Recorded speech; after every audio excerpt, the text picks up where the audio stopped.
वन्दे श्रीभगवद्रूपं कविं योगीन्द्रसंज्ञकं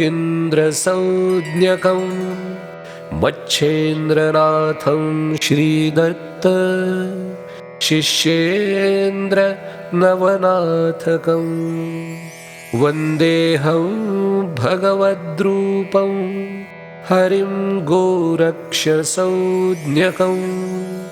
नाथं द्वितीयं मच्छेन्द्र शिष्येन्द्रं द्वैतवर्जितं वन्दे जालन्धरं नाथं योगीन्द्रं चान्तरिक्षकं तच्छिष्यं कानिफं वन्दे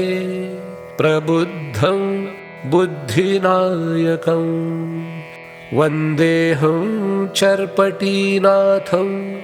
पिप्पलायनसंज्ञकम्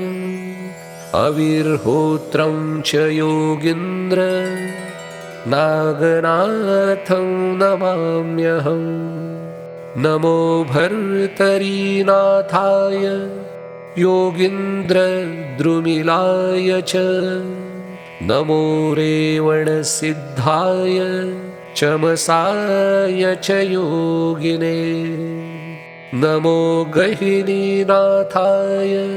करभाजनयोगिने प्रणमामि श्रीनिवृत्तिनाथं ज्ञानेश्वरं तथा सोपानं मुक्तिजननीं दत्तछात्रपरम्परां वन्दे दत्तगुरुं वासुदेवं गुरुपरात्परं योगिराजावतारं तं